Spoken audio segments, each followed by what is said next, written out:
बिस्मिल्लाहिर्रहमानिर्रहीम। अस्सलामु अलैकुम। मैं हूं नवीद अहमद और आप मुझे देख रहे हैं the learning college YouTube channel के ऊपर।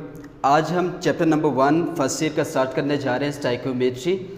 इस चैप्टर के अंदर अगर आपको ये चैप्टर सारा क्लियर हो जाता है तो आपका ईटा पॉइंट ऑफ व्यू और पेपर जो है वो बहुत ज़्यादा आसान हो जाएगा।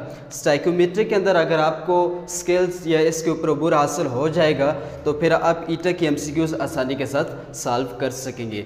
तो आज हम स्टाइकोमेट्री स्टार्ट करने जा रहे हैं और इस स्टाइकोमेट्री के स्टार्ट करने के साथ साथ कुछ बेसिक डेफिनेशंस जो हैं वो भी हम साथ डिस्कस करेंगे, क्योंकि पूरे चैप्टर के अंदर ये बेसिक डेफिनेशंस या ये बेसिक टर्म्स जो हैं ये बहुत ज़्यादा इंपॉर्टेंट है, वो आपको काम आने वाली है। और ये बेसिक डेफिनेशंस जो हैं ये आपने 9th और 10th क्लास के अंदर पढ़ी होती है। इसको हम जस्ट रिकॉल करेंगे ताकि आपके माइंड में आ जाए और फिर हम स्टाइकोमेट्री के अंदर जब न्यूमेरिकल्स वगैरह सॉल्व करें तो आपके जहन में हो कि हमने ये चीज़ पढ़ी हुई है और ये इस तरह होगी। स्टार्ट करने जा रहे स्टाइकोमेट्री स्टार्ट कर रहे हैं। अब बेसिकली स्टाइकोमेट्री अगर इसका वर्ड को ब्रेक कर दिया जाए तो दो पर मुश्तमिल है, स्टाइचोन और मेट्री। अब इन दोनों का मतलब क्या है? स्टाइचोन का मतलब है एलिमेंट, मेट्री का मतलब है मेजरमेंट। अब मतलब क्या हुआ, किसकी मेजरमेंट करनी है? एलिमेंट की मेजरमेंट करनी है। अब कहाँ पे एलिमेंट की मेजरमेंट हमने करनी है? अब उसको क्लियर करने के लिए आप डेफिनेशन की तरफ जाएं तो डेफिनेशन क्या है इसकी? Branch of chemistry that deal with the quantitative analysis between reactant and product in balanced chemical equation। अब इसके लिए ज़रूरी ये है कि बैलेंस्ड केमिकल इक्वेशन होना लाजमी है। जब भी आप साइकोमेट्रिक प्रॉब्लम सॉल्व करेंगे, अगर इक्वेशन जो है वो बैलेंस नहीं है तो फिर आप साइकोमेट्रिक प्रॉब्लम को बिल्कुल भी सॉल्व नहीं कर सकेंगे। रिएक्टेंट और प्रोडक्ट के दरमियान क्वांटिटेटिव का मतलब है अमाउंट। अब ये आगे हम सॉल्व करते जाएंगे तो आपको साथ साथ क्लियर हो जाएगा। क्वांटिटेटिव एनालिसिस करना है रिएक्टेंट और प्रोडक्ट के दरमियान और बैलेंस्ड केमिकल इक्वेशन होनी चाहिए। अब इस स्टाइकोमेट्री जो चैप्टर है आपका चैप्टर नंबर 1, इसमें कुछ बेसिक टर्म्स आप याद कर लें ताकि आपको सारी बातें क्लियर हो जाएं। अब ये बेसिक टर्म में सबसे पहले देखिए ये एटम है और ये आप 7th class 6th class 5th class से ऑनवर्ड पढ़ते आ रहे हैं। एटम क्या होता है? स्मॉलेस्ट पार्टिकल ऑफ मैटर है। अब मैंने ये डायग्रामेटिक बना दिया कि एटम इस तरह का होता है, एटम बना दिया। अब देखें इसके अंदर हमने एक सर्कल ड्रा किया जिसको हम न्यूक्लियस का नाम देते होते हैं, न्यूक्लियस का नाम देते होते हैं। और इसके अंदर जो ये सर्कल ड्रा किया हुआ ये क्या है? शेल्स, इसको हम शेल्स का नाम देते होते हैं। अब इसको समझ लें, अंदर वाले सर्कल के अंदर हमने प्रोटॉन और न्यूट्रॉन ड्रा किया जो कि न्यूक्लियस होता है। और रदरफोर्ड एटॉमिक मॉडल के मुताबिक जो न्यूक्लियस का पूरा मैस होता है वो इस सर्कल के अंदर, ये जो न्यूक्लियस है इसके अंदर ही क्या कर रहे होते हैं? लाई कर रहे होते हैं। अब इस न्यूक्लियस के अंदर दो चीज़ें मौजूद हैं, क्या क्या? प्रोटॉन और न्यूट्रॉन, जबकि इलेक्ट्रॉन्स जो है वो ऑर्बिट के अंदर रिवॉल्व कर रहे होते हैं। अब देखिए इससे हमने दो डेफिनेशन मज़ीद क्लियर हो जाएंगी इस डायग्राम से। मैस नंबर क्या होता है? मैस नंबर होते हैं sum of proton and neutron, मतलब जो प्रोटॉन और न्यूट्रॉन न्यूक्लियस के अंदर मौजूद है उनको आप जमा कर लें, उनको मिला लें तो आपके पास सम हो जाएगा। इसका सम क्या कहलाएगा? मैस नंबर हो जाएगा। और यही पूरा एटम का मैस भी होता है। दूसरी चीज़ जो यहाँ से क्लियर होती है एटॉमिक नंबर। एटॉमिक नंबर क्या होता है? नंबर ऑफ प्रोटॉन और नंबर ऑफ इलेक्ट्रॉन। अब यहाँ पे नंबर ऑफ प्रोटॉन और नंबर ऑफ इलेक्ट्रॉन्स के दरमियान हमने आर लिखा, और ये आर किस वजह से लिखा? उसकी वजह ये है क्योंकि किसी भी एटम के अंदर नंबर ऑफ इलेक्ट्रॉन्स और नंबर ऑफ प्रोटॉन्स जो होते हैं उनकी तादाद जो है वो बराबर होती है। लेट्स सपोज मैं यहाँ पे कोई एग्जांपल लिख लेता हूँ। एग्जांपल मेरे पास है सोडियम। अब जो सोडियम ये 11 है, इसका एटॉमिक नंबर है, एटॉमिक नंबर है। अब ये एटॉमिक नंबर है तो हमने कहा एटॉमिक नंबर होते हैं नंबर ऑफ प्रोटॉन्स या फिर नंबर ऑफ इलेक्ट्रॉन्स। इसका मतलब यहाँ से दो चीज़ें हमारे पास क्लियर हो गई। क्या क्या? हम यहाँ पे लिख सकते हैं कि सोडियम के अंदर प्रोटॉन्स कितने हैं? जितना उसका एटॉमिक नंबर है जो कि 11 है, मतलब इसके अंदर 11 प्रोटॉन्स हो गए। अब इलेक्ट्रॉन्स और प्रोटॉन्स बराबर है तो हम ये भी चीज़ भी लिख सकते हैं कि इलेक्ट्रॉन्स जो है,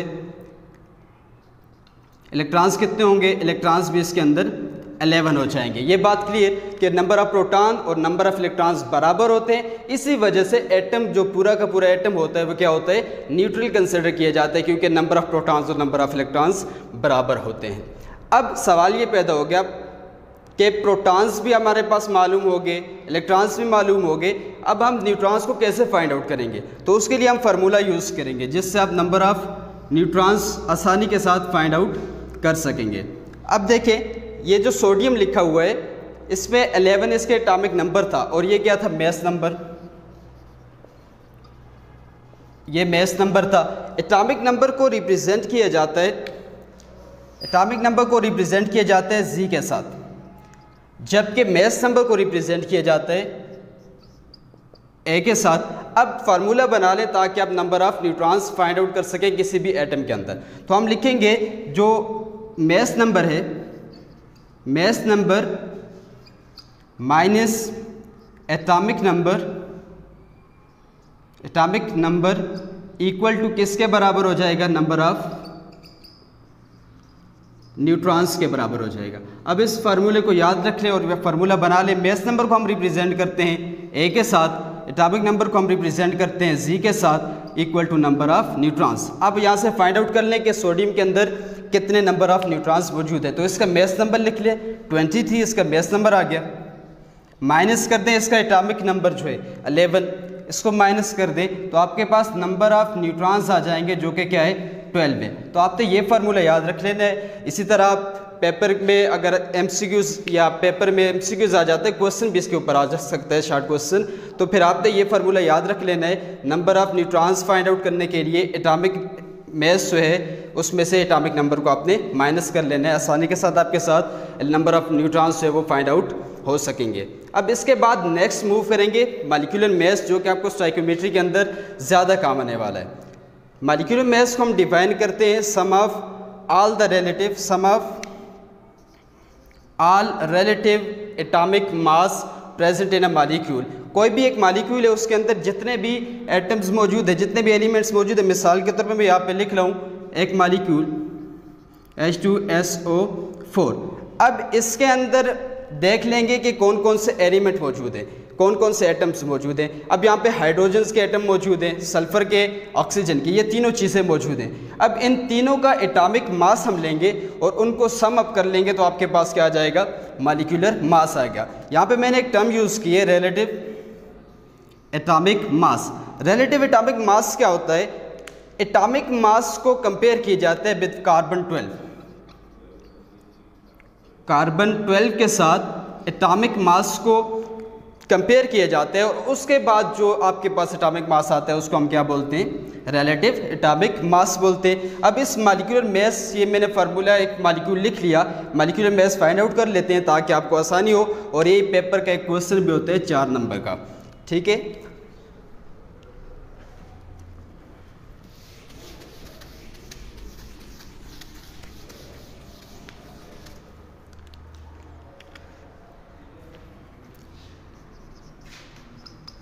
मॉलिक्यूलर मास फाइंड आउट कर लेते।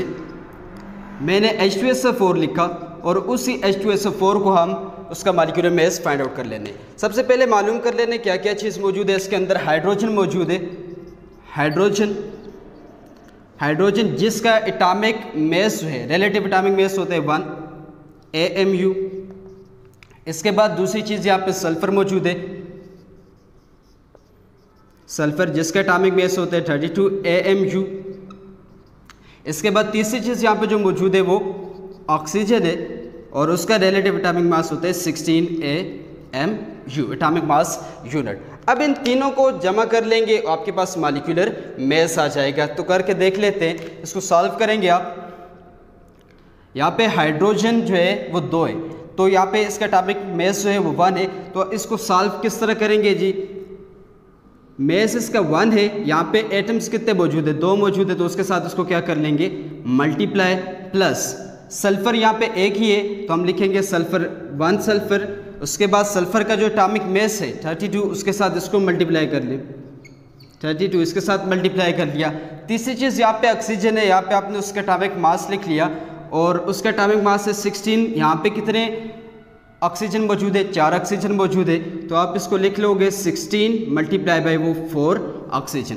अब सिंपली आपने यहाँ पे मल्टीप्लिकेशन कर लिए, 2 1 के साथ मल्टीप्लाई हुआ 2 आ गया आपके प्लस, 32 को 1 के साथ मल्टीप्लाई करें 32 आ गया प्लस 16 को 4 के साथ मल्टीप्लाई करें तो 64 आ गया। अब आप इन तीनों को सम अप करें तो आपके पास आ जाएगा 98 AMU। यही आपका मॉलिक्यूलर मास है। और जितने भी न्यूमेरिकल सॉल्व करेंगे, ये आपका एक शॉर्ट क्वेश्चन है, और ये शॉर्ट क्वेश्चन आप तब कर सकोगे जब आपको ये रिलेटिव एटॉमिक मासेस हर एक एलिमेंट के याद होंगे। तो आज का जो होमवर्क होगा आपका, वो भी डिस्क्रिप्शन के अंदर आपको होमवर्क मिल जाएगा। और होमवर्क ये है कि आपने अपनी कॉपी के ऊपर पीरियोडिक टेबल के अंदर मौजूद पहले 30 एलिमेंट्स के atomic number plus mass number ज़बानी याद कर लेने। अगर आपको ये चीज़ याद है तो फिर आप मॉलिक्यूलर मास फाइंड आउट कर सकोगे। अगर ये चीज़ याद नहीं है तो फिर आप मॉलिक्यूलर मास फाइंड आउट नहीं कर सकते। ये फाइंड आउट कर लिया हमने। इस तरह मज़ीद आपको 2 होमवर्क के लिए दे देते हैं ताकि आपको वो सॉल्व करें और मुझे आप मेरे व्हाट्सएप नंबर पे सेंड कर लें। इसको फाइंड आउट कर लें। ये चीज़ आप फाइंड आउट करके इनके मॉलिक्यूलर मासेस व्हाट्सएप नंबर पे सेंड कर दें। नेक्स्ट हम स्टार्ट करने जा रहे हैं मोल और एवोगैड्रो नंबर। मोल और एवोगैड्रो नंबर आपको इसलिए ज़रूरी है क्योंकि हम न्यूमेरिकल्स जो भी सॉल्व करेंगे तो मोल्स का पता होना चाहिए कितने मोल्स है, या फिर आपको क्वेश्चन के अंदर पूछ लेता है कि मोल्स होते क्या है, एवोगैड्रो नंबर क्या है, तो इसका आप फाइंड आउट कैसे कर सकेंगे। तो इन दोनों के लिहाज से हमने फार्मूला ड्राइव कर लेने वो कर लेते हैं। सबसे पहले हम मोल को डिफ़ाइन कर लेते हैं कि मोल होता क्या है। मोल को हम इस तरह डिफ़ाइन करते हैं कि व्हेन एटॉमिक मासेस जो कि किसी एलिमेंट के होंगे, मॉलिक्यूलर मासेस किसी मॉलिक्यूल के, या फिर फार्मूला मास मतलब atomic mass, molecular mass, formula mass किसी आयनिक स्पीशीज का, उनको जब एक्सप्रेस्ड किया जाता है, when expressed in gram is called mole. अब देख लें यहाँ से कि जब एटॉमिक मासेस को, मॉलिक्यूलर मासेस को, फार्मूला मासेस को आप एक्सप्रेस कर देंगे ग्राम के साथ तो मोल बन जाएगा। मिसाल के तौर पे कोई एक एलिमेंट ले लेते हैं, सोडियम ले लें। सोडियम हमने ले लिया। अब इसका जो एटॉमिक मास है सोडियम, ठीक है, इसका एटॉमिक मास क्या होता है 23। अब जब आप इस 23 के साथ वर्ड जी की एडिशन करेंगे, मतलब ग्राम की एडिशन करेंगे, तो ये किसके बराबर हो जाएगा 1 मोल के बराबर हो जाएगा। कि सिर्फ हमने कुछ भी नहीं किया, सिर्फ उसके साथ वर्ड जी की एडिशन की और आपके पास मोल बन गया। इसी तरह कोई आप मॉलिक्यूल ले लें, H2SO4 ही ले लें, अभी पहले फाइंड आउट किया है। H2SO4 का मॉलिक्यूलर मास आपके पास क्या है 98। इसके साथ जस्ट जी की एडिशन करें, कितने के बराबर हो जाएगा 1 मोल के बराबर हो जाएगा। इस तरह कोई फार्मूला मास ले लें जो आयनिक कंपाउंड हो, NaCl ले लिया। अब NaCl के एटॉमिक मासेस को आप सम अप करें, जो इसके सम आएगा, मॉलिक्यूलर मास आएगा, वो क्या आएगा 35.5। जस्ट जी की एडिशन करें तो आपके पास ये क्या चीज़ बन जाएगी 1 मोल के बराबर। तो इतना मुश्किल भी नहीं है, आपने एटॉमिक मासेस के साथ, मॉलिक्यूलर मासेस के साथ और फार्मूला मासेस के साथ जस्ट वर्ड जी की एडिशन कर लेनी है। अब मोल्स को फाइंड आउट करने के लिए कौन सा हम फार्मूला यूज़ करेंगे, वो फार्मूला आपने याद कर लेना है। नेक्स्ट लेक्चर्स के अंदर फिर हम उन फार्मूलाज को जो है वो इस्तेमाल करके सारे के सारे न्यूमेरिकल्स जो है वो सॉल्व करेंगे। मोल्स को फाइंड आउट करने के लिए फार्मूला होता है, मोल को रिप्रेजेंट किया जाता है n के साथ, स्मॉल n के साथ रिप्रेजेंटेशन इसकी की जाती है। अब इसका जो फार्मूला है mole is equal to mass in gram, जो कि आपके क्वेश्चन के अंदर गिवन होगा, मास इन ग्राम आपको क्वेश्चन के अंदर गिवन होगा, divided by molar mass. Molar mass ये वही मोलर मास है जो अभी हमने H2SO4 के केस पे फाइंड आउट किया कि सम करेंगे तमाम एटॉमिक मासेस को, आपके पास मॉलिक्यूलर मास आ जाएगा। अब ये आपके पास फार्मूला आ गया, ये आपने फार्मूला याद रख लेना है ताकि हम मज़ीद जो नेक्स्ट लेक्चर्स के अंदर न्यूमेरिकल्स इनसे रिलेटेड सॉल्व करेंगे तो वो आपको आसानी के साथ क्लियर हो जाए। ये हो गया। नेक्स्ट हमने इसके साथ दूसरा जो लिखा हुआ है एवोगैड्रो नंबर। अब एवोगैड्रो नंबर क्या है, एवोगैड्रो नंबर को हम पहले डिफाइन कर लेते हैं कि एवोगैड्रो नंबर होता क्या है।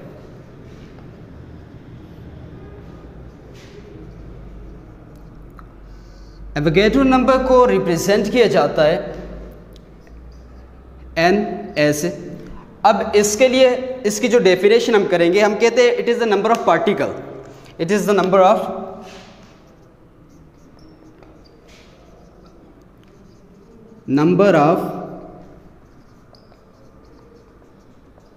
पार्टिकल। अब ये पार्टिकल कौन कौन से हो सकते हैं? पार्टिकल्स एटम भी हो सकते हैं, पार्टिकल्स मॉलिक्यूल भी हो सकते हैं, पार्टिकल्स आयंस भी हो सकते हैं। पार्टिकल्स वो नंबर ऑफ पार्टिकल्स होते हैं, ठीक है, जो एक मोल के अंदर number of particle that is present in 1 mole of a substance. मैं यहाँ पे लिखता हूँ, it is a number of particle atom molecule और ion present in 1 mole of substance. अब किसी भी चीज़ का सब्सटेंस देखिए 1 मोल का जब हमने कह दिया, अब चाहे वो 1 मोल किसी एलिमेंट का है, वो 1 मोल किसी मॉलिक्यूल का है, वो 1 मोल किसी फार्मूला मेस का है, उसके अंदर कितने पार्टिकल्स होंगे? पार्टिकल्स होते हैं जो कि एक्सपेरिमेंटली फाइंड आउट है, जो इक्वेशन के जरिए फाइंड आउट किए हुए हैं, वो क्या है 6.023 multiply by 10 raise to the power 23। एक मोल के अंदर पार्टिकल्स कितने होंगे? 6.023 multiply by 10 raise to the power 23। लिख लेते हैं, एक यहीं से उठाएंगे, वो लिख लेंगे यहाँ पे ताकि आपको बात क्लियर हो जाए। देखिए सोडियम हमने लिखा, सोडियम का मेस कितना होता है 23, साथ पे क्या वर्ड कर दिया 8, जी किसके बराबर हो गया? मोल बन गया 1 मोल। अब ये 1 मोल किसके बराबर है? इसके अकॉर्डिंगली कहते हैं 1 मोल के अंदर 6.023 multiply by 10 raise to power 23 इतने पार्टिकल्स हैं। अब चूंकि हमने एलिमेंट लिया है तो एलिमेंट के अंदर क्या होगा? एटम, तो यहाँ पे साथ आप लिख लो एटम्स हो जाएंगे। अब इसी तरह नेक्स्ट आप कोई मॉलिक्यूल लो, हम वहाँ पे सल्फ्यूरिक एसिड लिए H2SO4 लिया हुआ था। अब इसका जो एटॉमिक मास मॉलिक्यूलर मास कितना आया था 98, साथ में ग्राम की एडिशन कर दी, कितने के बराबर हुआ? 1 मोल के बराबर हो गया, जिसके अंदर कितने पार्टिकल्स होंगे इसके लिहाज से 6.023 multiply by 10 raise to power 23। अब ये मॉलिक्यूलर मास फाइंड आउट किया तो ज़रूर यहाँ पे इसके साथ क्या लिखेंगे? मॉलिक्यूल्स। अब नेक्स्ट जो हमने वहाँ पे लिखा मोल्स के केस में, वो लिखा NaCl फार्मूला यूनिट है, उसका कितना मास आया मॉलिक्यूलर मास 35.5 ग्राम। अब इसके साथ ग्राम लगाने के बाद ये क्या बना 1 मोल, और इस 1 मोल के अंदर कितने आयंस होंगे 6.023 multiply by 10 raise to the power 23 ions.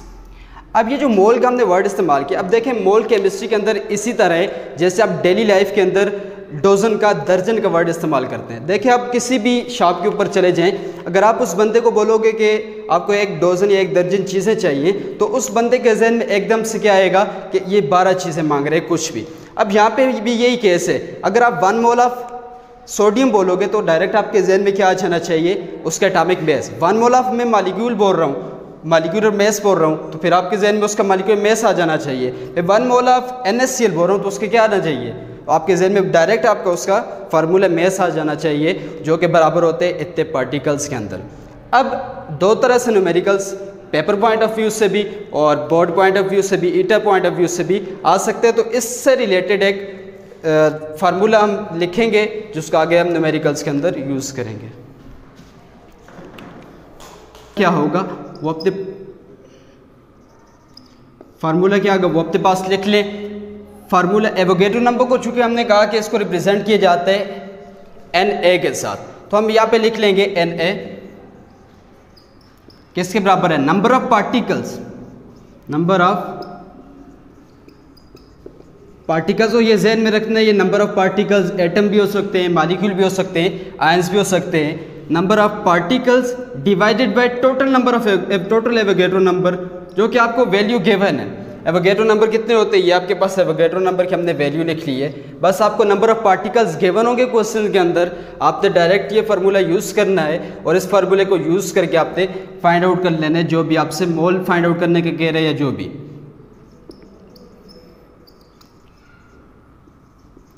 तो आज के लेक्चर के अंदर हमने शॉर्टली डिस्कस किया, स्टोइकियोमेट्री की डेफिनेशन हमने कर ली, फिर उसके बाद हमने स्टोइचियोमेट्री की हमने डेफिनेशन कर ली, उसके बाद हमने कुछ बेसिक डेफिनेशंस कर ली, मॉलिक्यूलर मास कैसे फाइंड आउट करते हैं वो कर लिया, और उससे रिलेटेड होमवर्क भी आपको मिल गया। उसके बाद हमने मोल्स को पढ़ा, मोल्स से हमने फार्मूला डिराइव किया, फार्मूला जो था वो लिख लिया। इसी तरह हमने एवोगैड्रो नंबर पढ़ा और उससे रिलेटेड जो है वो भी फार्मूला लिख लिया। अब इन फार्मूलाज को यूज़ करके हम नेक्स्ट जो आने वाले वीडियो लेक्चर्स के अंदर जो न्यूमेरिकल्स हैं, जो ईटा के अंदर MCQs आती हैं, वो यही फार्मूलाज यूज़ करके सॉल्व आउट की जाती है। तो आपने ये दो जो फार्मूले इनको आपने याद कर लेने और आपने एक कॉपी के ऊपर ये चीज़ें लिख लेनी है, क्योंकि ये बेसिक्स हैं। तो जो आज के वीडियो लेक्चर के अंदर आपने पढ़ा या सुना, इसका जो होमवर्क है वो डिस्क्रिप्शन के अंदर पूरा लिख दिया जाएगा, और ये आप मेरे व्हाट्सएप नंबर पे लिख के बाकायदा सेंड करेंगे, और नेक्स्ट वीडियो लेक्चर्स के अंदर फिर बाकी जो न्यूमेरिकल्स हैं हम उसको डिस्कस करेंगे। शुक्रिया।